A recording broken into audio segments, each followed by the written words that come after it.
Yo, what is up? It's Pedro here. So in today's video, I will be giving you guys my first Washington football team 2021 NFL mock draft. You guys a 3-round mock draft for the Washington football team, and I'll give you guys my analysis of each player we take. If you guys are new, subscribe for Washington and NFL content. So let's get right into the video, and remember, check out House of Hoodies. Use code Pedro for 15% off. I'll leave a link in the description. And yeah, they got insane hoodies, jersey hoodies. I got a Sean Taylor one myself. So let's get into the mock draft. And before we do start the mock draft, just to let you guys know, I will be doing 2 separate mock draft videos. One will be with us drafting a quarterback in the first round, and one will be with us not drafting a quarterback in the first round, just because it really depends on what we do in free agency to tell us what we're going to do in the draft. Because if we do sign someone like Cam Newton or Dak Prescott on free agency, then we're probably not going to draft a quarterback in the first round. So in this video, we will be drafting someone besides a quarterback in the first round, and in the next video, we will be drafting a quarterback in the first round, just to let you guys know right there. So now, on to the video. So currently, the Washington football team, we have the 9th overall pick, and if you look at really the standings, the Jets are 0-7, so they have sole possession of the first overall pick. And then from pick 2 to 5, where the Giants are, a few other teams, those teams all have 1-6 records, and we are tied with Dallas at 2-5. So the teams from really 1 to 12 are all very close. 2 wins is the difference. Usually it's a lot more than that. So who knows, if we lose a lot of games, we definitely could end up getting a higher pick. And if we somehow win the division, then we're going to have the, I think, 8th or 19th overall pick. So that's the only downside of winning the division. So we have the 9th overall pick. So we're going to start with that, and we'll start off. So the players available in the first round, we all know our, positions that we need. Obviously, quarterback is number 1, but that'll be a next video. But we do need some help on the offensive line. Depending on how Sadiq Charles pans out, we might need a left tackle, but I do think he can be good at either left tackle or left guard. We need help at tight end and possibly linebacker and safety. So if Micah Parsons was here, who played for Penn State last year, he's definitely the best linebacker in the draft. He got drafted 5th overall. If he was there, I would consider getting him. Him and Holcomb together would be really nice. And Patrick Surtain from Alabama is a very good corner. But right here, what I see are 3 amazing receivers: Jamar Chase, Jalen Waddle, who just broke his ankle, and Devonta Smith from Alabama. All 3 of those guys are elite wide receivers. But I mean, you guys can see the rankings right here. Jamar Chase is the 4th overall ranking in this draft of players, and he is just a stud wide receiver. So if we were, because we're probably going to be drafting, in the 6 to 12 range, and if we're in that position, and if we're not drafting a quarterback, I would strongly consider getting a receiver, just to give whoever our quarterback is a weapon to throw the ball to. You could also consider safety, but I think it's a little bit too early unless there is really a dominant safety. So we will end up taking Jamar Chase, the best receiver in the draft, and he's one of the best receivers coming out of college in a very long time. So we're going to go ahead and take him, and I'm going to give you guys my analysis kind of on him. So last year, he was an absolute beast at LSU.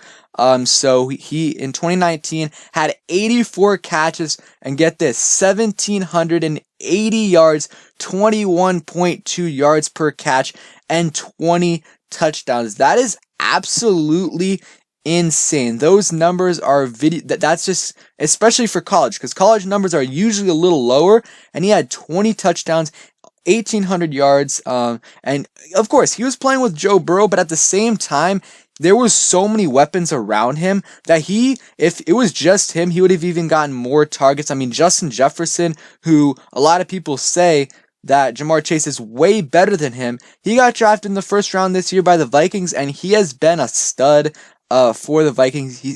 He's been really good. So I think Jamar Chase, he he would be an amazing complement to Terry McLaurin, and we could have two #1 wide receivers in Terry McLaurin and Jamar Chase.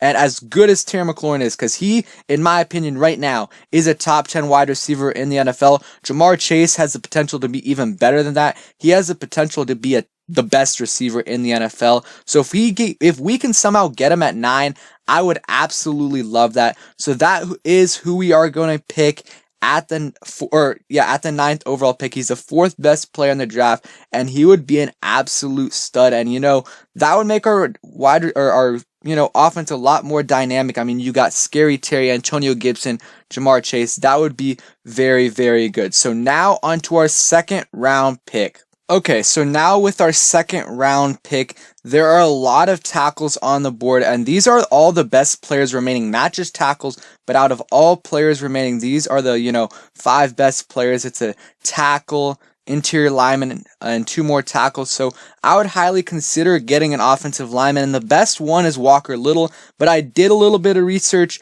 in the break that we had, and he plays at Stanford, isn't playing this season, and missed all of last season with a serious knee injury. So I would kind of pass on him, and Trey Smith is an interior lineman. So if you can get Rashawn Slater to play for you at left tackle, and Sadiq Charles at left guard, Chase Ruliga at center, Brennan Schaefer at right guard, and then Morgan Moses at right tackle, I think that would be a great move right there.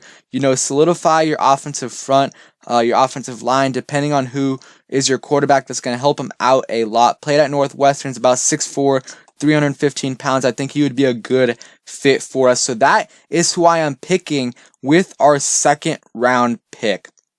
Okay, so now with our first pick in the 3rd round, so the best players available, and that's what you usually want to take, and they're all safeties. There's one offensive tackle, but safety is also a position of need. I mean, we're drafting at the 73rd overall spot, and there's a player that's ranked the 67th overall player, and it's a safety, Andre Cisco, who I've seen him a little bit, and he's actually pretty good. There's other players we could go after, a linebacker or a cornerback, but I think a safety would help us out a lot, especially a dominant one who can get some picks for us. We've been lacking that a lot in the past few years. So I'm gonna go ahead and take Andrew Cisco, and I'm gonna show you guys give you guys some of his stats. So he plays at Syracuse, has played 3 years.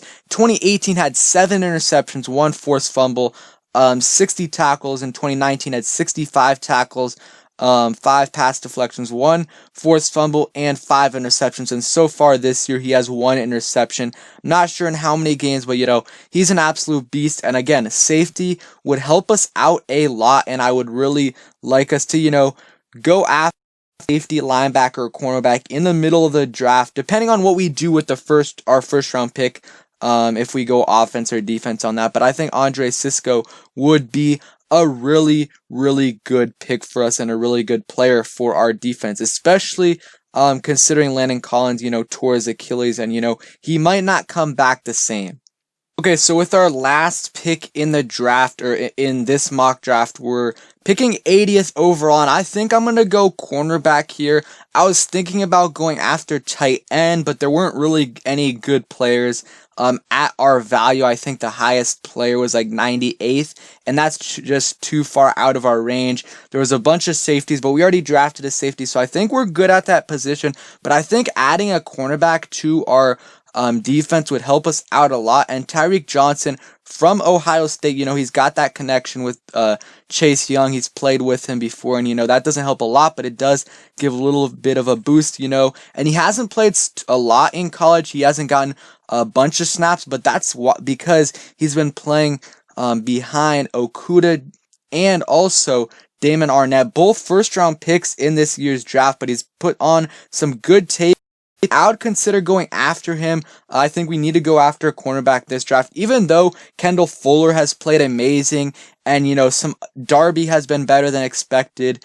We do need another cornerback, in my opinion. So in this 3rd round, I would go after, possibly a corner, linebacker, safety, one of those players, and maybe a tight end. That's what I would go after right here. You don't want really to get a tight end in the 1st or 2nd round, because you can find tight ends, really good tight ends, in later round. So we're going to go ahead and take Tyreek Johnson. So that concludes our draft right here. So we drafted Jamar Chase with the first overall pick, then got an offensive tackle in Rashawn Slater in the second round, then got Andre Sisco, a safety, and Tyreek Johnson, a cornerback, in the third round. So overall, I'm pretty happy with this draft. I mean, we got the best receiver in the draft, probably the best offensive player, besides maybe Trevor Lawrence and Justin Fields.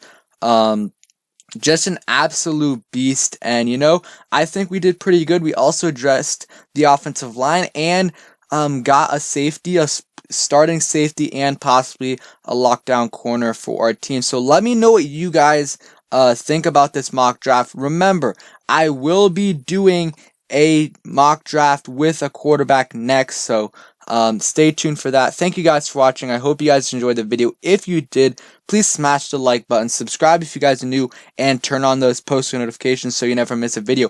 Peace.